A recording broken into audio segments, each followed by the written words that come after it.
আজকে যে ভিডিওটা শেয়ার করছি সেটা ব্যাঙ্গালোরে ওইয়া রেস্টুরেন্ট, দেখতে অপূর্ব। এখানে আমাদের রবিবারে লাঞ্চটা বুক করা ছিল। ছেলের কাছে এসেছি দিন কয়েকের জন্য, তাই এখান থেকে রবিবার ওর যেখানে থাকে সেখানকার অ্যাপার্টমেন্ট থেকে আমরা চলে গেলাম ব্যাঙ্গালোরে ওইয়া রেস্টুরেন্টে। এখানে একটা সিস্টেমেটিক নিয়ম আছে, আগে থেকে বুক করতে হয়। বুক করার পর যখন ওইয়া রেস্টুরেন্টের ভেতরে গেলাম তখন দেখছি বাইরে একটা ছোট্ট লাইন। যাদের আগে থেকে অনলাইন বুকিং করা থাকে তাদের জন্য পুরো সিস্টেমটাও খুবই সুন্দরভাবে সাজানো। প্রথমে স্টাফেরা বুকিং চেক করে নেয়, তারপরে হাতে একটা ছোট্ট কার্ড দিয়ে জানিয়ে দেয় আপনার টেবিল নাম্বার কত। সব কিছুই খুবই গোছানো। প্রথমে ভেতরে ঢুকতেই মনে হলো, যেটা অনুভূতি হলো সেটা হলো জায়গাটা অনেক বড়, অনেক বড়। আমি পুরোটাই শেয়ার করার চেষ্টা করেছি। প্রতিটা অংশ আলাদা করে সাজানো হয়েছে। কোথাও আরামদায়ক সোফা, কোথাও টেবিল চেয়ার, আবার কোথাও যদি অনেক বড় একটা টিম আসে তাদের জন্য লম্বা বসার ব্যবস্থা আছে। কীভাবে ধাপে ধাপে টেবিল চেয়ার সাজানো আছে আমি বোঝানোর চেষ্টা করছি। এটা বিশাল বারান্দার মধ্যে এখানেও টেবিল চেয়ার দিয়ে বসার ব্যবস্থা করা আছে।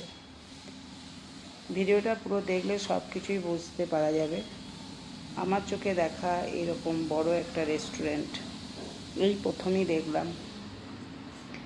আমার কাছে সবচেয়ে ভালো লেগেছে এখানে ছোট পরিবার থেকে শুরু করে 14-15 জনের বড় গ্রুপ সবাই খুব আরাম করে বসে সময় কাটাতে পারবে।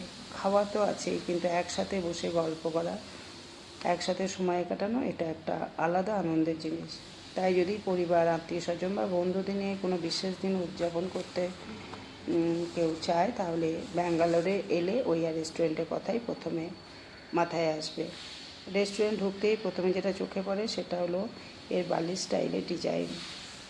আমরা অনেক কিছুই অর্ডার করেছি, কিন্তু আগে রেস্টুরেন্টটাকে ঘুরিয়ে দেখাবো। বিশাল বড় রেস্টুরেন্টটা।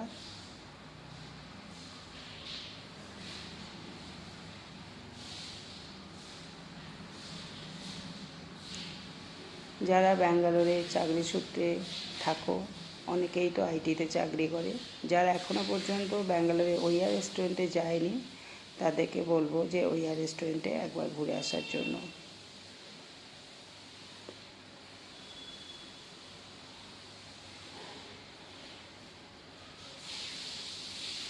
কলকাতায় এইরকম রেস্টুরেন্ট আমার চোখে পড়েনি।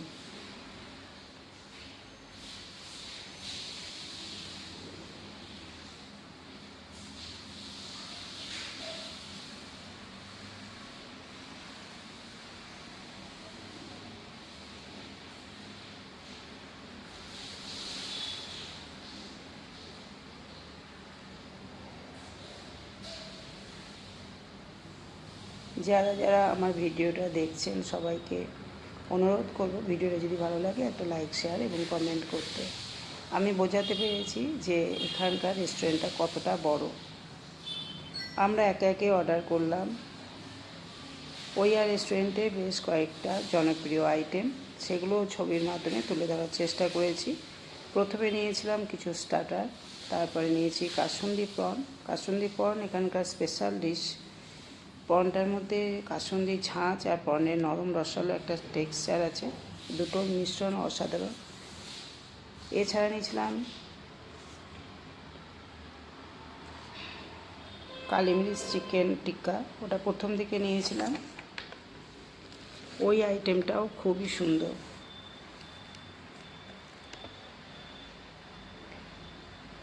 এছাড়াও নিয়েছি চারকোল চিকেন মোমো, যেটা চারকোল চিকেন মোমো, খুবই সুন্দর আইটেমটা। এটা হচ্ছে পিৎজা এখানেই তৈরি হচ্ছে। এর সঙ্গে পরিবেশন করা হয়েছিল চারকোল চিকেন মোমোর সাথে চিলি অয়েল সস, দুর্দান্ত টেস্ট। আর বাটার চিকেন গ্রেভিটা ছিল বেশ রিচ এবং দুর্দান্ত টেস্ট। বাটার নান মোটামুটি ভালো। খাবারের পর অর্ডার করলাম মকটেল, দেখতেও সুন্দর আর স্বাদেও বেশ রিফ্রেশিং। ভিডিওর মাধ্যমে কতটা বোঝাতে পারলাম জানি না। যদি ভালো লাগে প্লিজ লাইক, কমেন্ট এবং সাবস্ক্রাইব করে পাশে থাকার জন্য অনুরোধ করব। নেক্সট ভিডিওতে দেখা হবে পন্ডিচেরি রিসর্টে। আশা করি সবাই পাশে থাকবে। আর এখানে ছিল কই পন্ড।